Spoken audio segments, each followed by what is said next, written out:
nosso quadro de saúde de hoje, o nosso Revista Maranhão vai abordar a lipoaspiração. Para conversar sobre esse assunto, nós convidamos o cirurgião plástico, doutor Ricardo Palácio, para dar algumas dicas e principalmente esclarecer algumas dúvidas, né? Principalmente aí da mulherada, mas não só da mulherada, mas também muitos homens aí também já estão aderindo à lipoaspiração.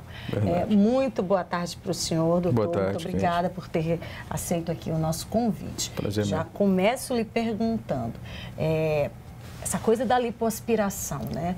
A procura da lipoaspiração, ainda há pouco falei, não é mais só da mulherada não, né, doutor? Não, não. Hoje a gente tem um público crescente masculino procurando a cirurgia plástica também. Mas esse público ainda chega no máximo a 10, 15% da clientela do cirurgião plástico. A maioria ainda é mulher, mas a gente observa um aumento crescente do público masculino. Nossa, que bom, né? Que os homens estão aí cada vez mais se preocupando com isso.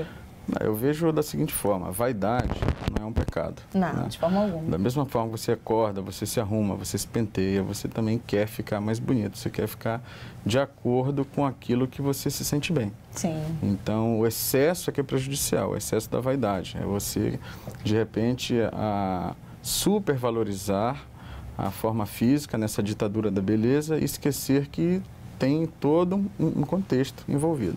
E, doutor, o senhor falou um termo aí que eu vou aqui pescar para a gente poder entrar já no assunto propriamente dito da lipoaspiração. O excesso. Certo. Hoje, esse excesso, essa procura demasiada pelo procedimento cirúrgico, de forma muito mais característica à lipoaspiração, a falta, na verdade, da informação associado com também a oferta a oferta da cirurgia, isso tem causado muitos danos? Bom, primeira coisa é a gente ter em mente que o paciente que chega no consultório do cirurgião plástico, ele, em princípio, ele não tem informação necessária para saber onde é o limite de atuação. Então, o paciente ganha um pouquinho de peso, aí ele pensa assim, eu não vou fazer dieta, eu vou perder com lipo. Então, a gente tem que ter a consciência de que a lipoaspiração, já que é o assunto que a gente está falando, ele é um método de retirar gordura localizada. É aquele paciente que está com peso estável, ele já perdeu peso, ele faz dieta, faz exercício físico, mas aquela gordurinha lateral não sai, aquele culote não sai. Esse é o paciente ideal para a lipoaspiração.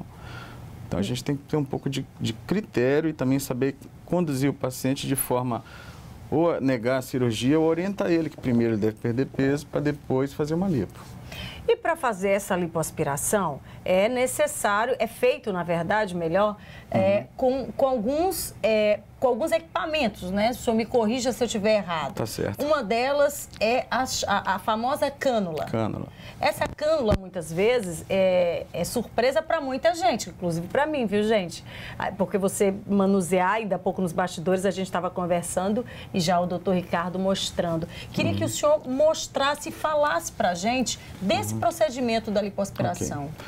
Então, antes de eu mostrar para o público o que é uma cânula, porque muita gente não conhece, a lipo ela engana um pouco porque o orifício que é feito para fazer a lipoaspiração é um pontinho pequeno, em determinados pontos do corpo que a gente procura esconder, no caso, para fazer a lipoaspiração.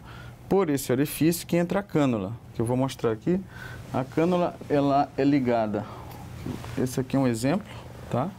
Essa aqui é uma cânula de 3,5, então cada cânula ela tem uma espessura, né? E essa espessura é que determina a técnica cirúrgica. Quanto mais profundo, a gente pode ir com uma cânula um pouquinho mais grossa e quando a gente vai superficializando, essa cânula tem que ser mais fina, de forma a evitar irregularidades na superfície cutânea. Então essa aqui é uma cânula, dá para perceber que ela tem aqui um local onde se conecta uma borracha de aspiração que é ligada a um aspirador.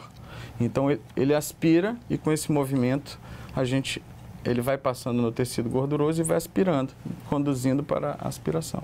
E doutor, como é que se consegue perceber, lógico, numa consulta prévia, em todo um procedimento feito prévio aí, como é que se mensura o nível de gordura que vai se retirar desse corpo? Primeira coisa, a gente vê o paciente. O que te incomoda?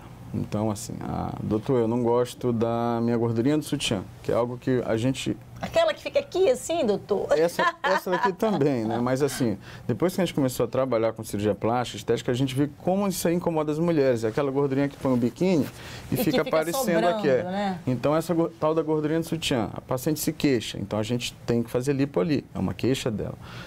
O culote, aqui o lado, o flanco, né? Então, assim, a gente vai ver. Se a paciente está dentro de um peso mais ou menos estável para a altura e tem aquele acúmulo de gordura ali, a gente já imagina que a gente vai tirar aquela gordurinha dali. Então, a gente tem uma ideia de que vai sair 200, 500, mas não é assim matemático. A gente tem mais ou menos uma ideia por experiência. Isso é feito no momento. No momento. Eu digo, a quantidade exata você só tem como precisar no momento. A gente só sabe depois. Na verdade, a gente tem uma ideia. Geralmente, a gente marca a paciente em pé, porque depois que deita, tudo muda, né, no corpo. Sim. Então, a gente marca em pé antes da cirurgia. Sim. E a gente define aqueles locais onde a gente vai concentrar. A gente vai aspirar mais aqui, vai tirar um pouquinho dali. Então, depois que a paciente vai para o centro cirúrgico, já com a marcação, a gente tem todos os procedimentos de antisepsia, asepsia, e a gente faz a lipo naqueles pontos, principalmente onde a gente marcou. E, doutor, todos esses pontos, culote, essa chamada gordurinha do sutiã, enfim, aqui embaixo das axilas, ou próximo às axilas, o abdômen, enfim, abdômen, pode ser feito tudo de uma vez? Pode. O que a gente tem que ter cuidado é com o limite. Então, assim, como tudo na vida deve ter limite. Então, por segurança, a gente tem um limite de aspiração. Eu não posso chegar, a pessoa está toda acima do peso, não se preocupe que eu vou tirar tudo com lipo. Nossa. Então, não dá. A paciente, como eu falei antes, ela tem que estar com peso mais ou menos adequado. E aí a gente mais ou menos tem uma ideia de que dá para fazer tudo isso aqui com lipo. Entendeu? Então, assim, a gente tem um limite de 5% a 7% do peso corpóreo, que é onde a gente pode chegar aspirando com uma lipoaspiração.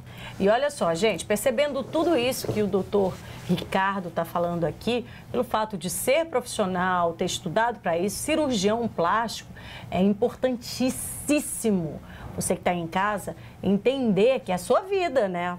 Decidiu fazer um procedimento, é necessário procurar, não é isso, doutor Ricardo, o profissional adequado para isso, porque afinal de contas é a vida, né? Uma só. É verdade. Existe uma coisa em medicina, o Conselho Federal de Medicina, ele permite que todo médico faça qualquer procedimento. Isso por conta dos interiores. Por exemplo, no interior, nos rincões aí do Brasil, a gente não tem um especialista para cada campo da medicina. Então, se alguém estiver precisando, a mulher tiver em trabalho de parto, o colega cirurgião geral, mas ele está autorizado a fazer fazer o parto daquela paciente. Ao médico, por ser médico, ele pode exercer qualquer área da medicina. Porém, o ideal é que o médico faça a sua especialização, né? Então, um cirurgião geral não pode operar, teoricamente, até pode, mas não deve operar neurocirurgia. Da mesma forma que as cirurgias plásticas devem, idealmente, ser feitas por cirurgiões plásticos. Então, para ser cirurgião plástico, você passa por um crivo. Você termina a faculdade de medicina, você entra numa residência médica, num programa de especialização de 2 a 3 anos, depois você faz uma prova para um programa de plástico e fica mais 3 anos. Nossa, só aí são 5, viu, gente? Fora o tempo da faculdade. Fora 6 anos de medicina. Ou seja, uns 11 anos aí de estrada para poder... Depois que termina, ainda tem uma prova de título pela Sociedade Brasileira de Cirurgia Plástica, que é a nível nacional. Então, você tem que passar nessa prova para ter o certificado de atuação profissional, especialista. Nossa Senhora. Então, você percebeu, né? É muito sério, porque, como eu disse anteriormente, é uma vida só que a gente tem e não pode ser colocada aí nas mãos de qualquer pessoa, porque é um procedimento e, qualquer que seja, tem que ser feito com um profissional. Doutor, eu agradeço demais a sua vinda aqui, Obrigado. Ter participado do nosso quadro de saúde, na certeza de que o senhor vai voltar, porque a gente tem outros assuntos, viu, para conversar com o senhor.